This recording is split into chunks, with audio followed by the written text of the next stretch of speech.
Good morning, Year 4 at St Gregory's Catholic Primary School in Stratford-upon-Avon.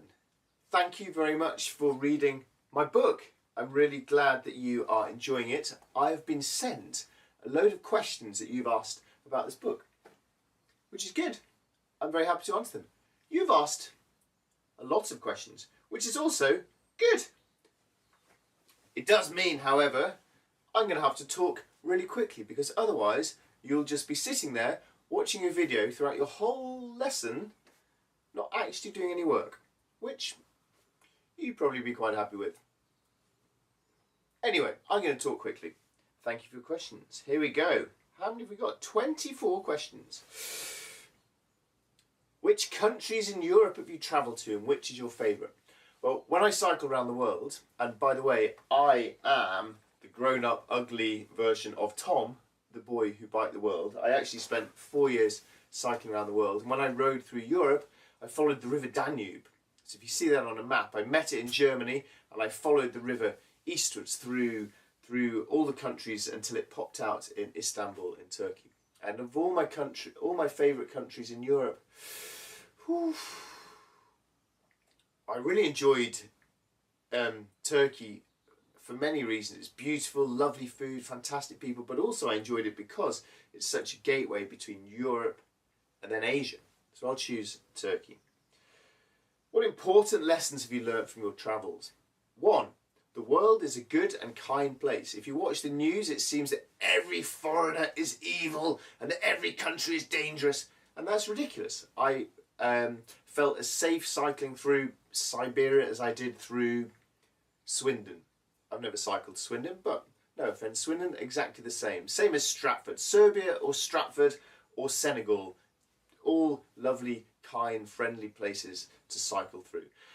I also learnt cycling around the world that I, normal person, am capable of much more than I'd realised. Until I set out to try to cycle around the world, I didn't honestly think someone, normal person like me, could get all the way around the world. But you never know unless you try. And when you find something that you really care about in life and that really excites you and you're willing to work so hard at, that's when amazing stuff starts to happen and you manage to achieve harder things than you might ever have imagined. What inspired you for the boy who biked the world? Well, back in the olden days, before I cycled around the world, I was training to be a teacher. And then I realised being a teacher is really hard work. And I'm quite lazy, and much less hard work than being a teacher. Much less hard work than being a teacher would be to cycle around the world. So I set off to cycle around the world, and along the way I gave loads of talks in schools, and I realised that young people enjoy adventure stories and travel stories and learning about the world. So I decided to turn my adventures into a book for children, and I thought it would be more interesting if the hero of the story was a kid rather than some boring old grown-up. What's your favourite book you've written? That is a good question. And how many have you written? I've had 10 books published. I'm writing another kids' book at the moment about rowing the Atlantic Ocean. I'm currently doing my homework, red ink scribbles on another bit of writing I'm doing. My favourite book is probably, well, this one has actually sold the most copies of everything I've written, and therefore I suppose this should be my favourite. But the truth is, my favourite is usually the one that I'm doing next. That's usually what I'm most excited about. Question 5. Do you have any advice for an aspiring writer and adventurer? Just do it. If you want to be good at writing, you have to do 2 things. 1, read a lot of books. Read, and then do some writing. But reading, I think, is the most important part of being a writer. And if you want to be an adventurer, you just got to go have adventures. Get out at the weekend, go climb trees, pester your friends and family to go climb a local hill, go explore your local town, walk a circle around your school of 1 mile away from the school. You will see things you have never seen before in your life. You're being an explorer. And then from that, bigger things can grow. But just do stuff. That's the key. What's your favourite place you've travelled to? cycling around the world, I loved Sudan because the people were so kind, and it was my first time in the desert, which was just blew my mind. Later, I cycled through Colombia, and I found that a very beautiful, friendly, interesting country. In Asia, I really enjoyed. I enjoyed all the stans: Kazakhstan, Kyrgyzstan, Uzbekistan. Unusual, surprising places that I knew nothing about. They're places I always enjoy going to. In which ways are you similar to Tom in your book? Well, Tom is me and I am Tom. We both like banana sandwiches. We're both quite shy. We both hadn't done any adventures before. Oof, I just saw a jay fly past.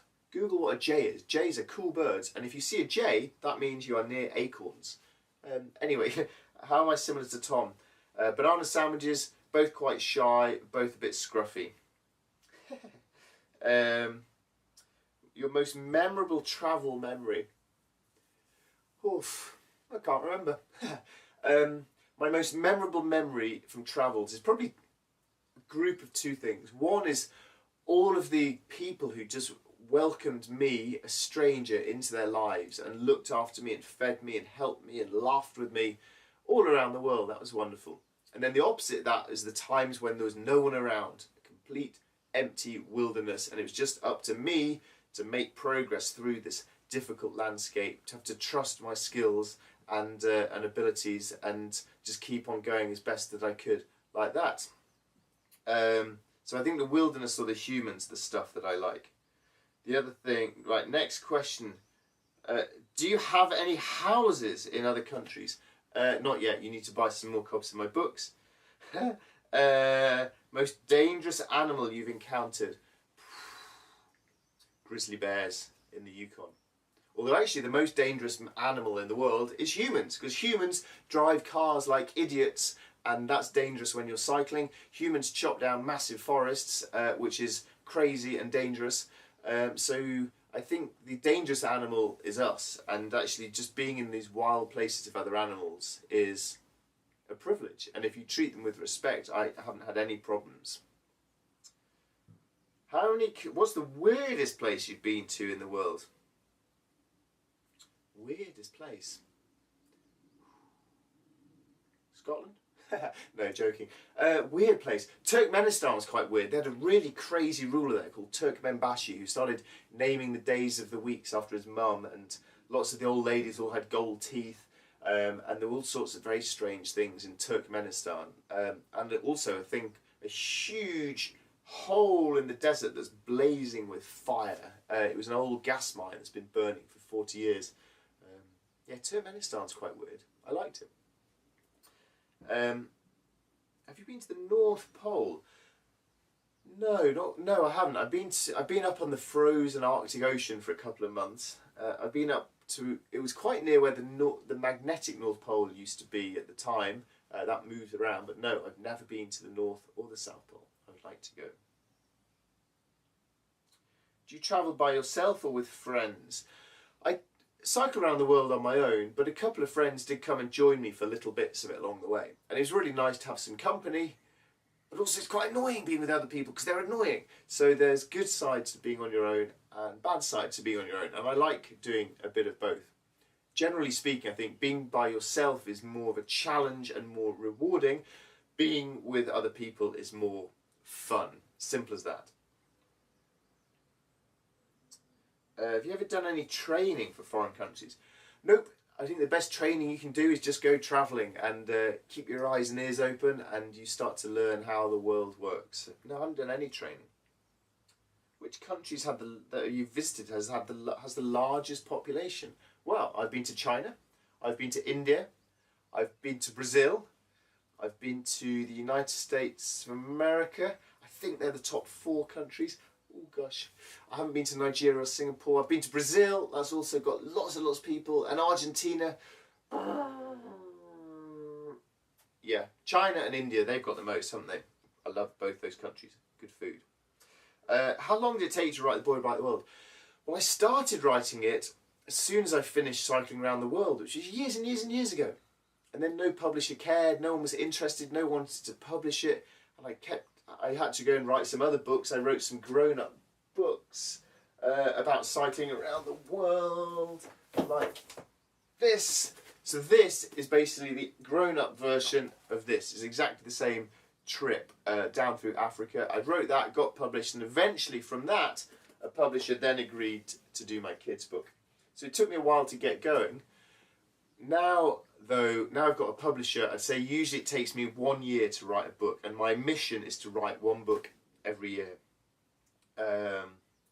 Which I'm not going to get a book done if I have to answer 24 questions. I don't mind, it's good. I like answering questions from schools. Did you grow up wanting to be a writer?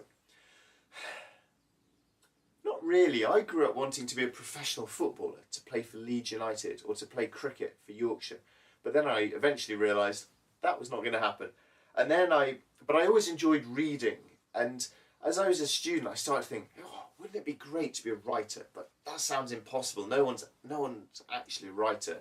And I wasn't that good at writing at school. So I started to dream of it, but I only started to take it seriously once I started to write. And that's always the way. If you want to be someone, you have to do the thing. If you want to be a guitar player, you've got to start playing the guitar. If you want to be a runner, you've got to start running. If you want to be a dancer, you've got to start dancing. If you want to be a doctor, you've got to start learning your science. If you want to be a writer, you've got to start reading and writing. The most exciting and embarrassing thing that's happened on an adventure. Well, lots of embarrassing things happened to me. Most of them I probably can't answer for an interview with a school. So I'll go with a time when I cycled up this big hill in Colombia. Really slowly, a lorry came overtaking me. I'd been cycling up the hill for hours, and for absolutely no reason at all, the driver reached out the window and punched me in the face, and I fell off my bike. And I was so surprised. What was happening? I jumped on my bike and I chased after him. I was so angry. But I was chasing up this mountain at about 3 miles an hour, and he was going about 4 miles an hour, and he escaped. So that was a daft, weird, crazy thing that happened. I have no idea why he punched me in the face. Maybe he was having a bad day. When you were rowing across the ocean, how much plastic did you see? I saw a lot of plastic rowing across the ocean. It's very sad. And what's also sad is the things that I didn't see. We met a man who'd rowed the same route as us 40 years before us, and he said he saw a shark every day. Now, I know sharks are a bit scary, blah, blah, blah, but they're beautiful, amazing things. They've been around for hundreds of millions of years, longer than even since the dinosaurs, and we didn't see a single one. So just within the lifetime of, say, of your grandparents, of your parents, and of yourselves, we've killed nearly every shark in the ocean. We are destroying animals, and that is so sad. And it's another reason to start doing adventures and to start getting out to the world and loving the world, because we have ruined the world and only you guys can save it. So get out there and start doing some good stuff, please. Do you ever get hurt or injured? Not really. Cycling is very low impact, so it's quite a gentle thing, and also you get very fit. So I've been quite lucky to not really have any injuries cycling around the world. How often do you travel? Well, I used to do massive trips, so I'd save up some money by writing a book, and then I'd go do something big like rowing an ocean, and that might be maybe once a year. But what I try and do these days is actually just travel every day by just trying to be an explorer in the normal places that I live. So on my way to town, I look out for little streams I haven't seen. I go and explore them, or I climbed a tree just outside my shed that I'd never climbed this week. So I just try and do small, regular things these days, because there is adventure and wilderness and beauty everywhere, if only we go and find it. Have you made any friends while travelling? Yes. Making friends is one of the coolest things about travel.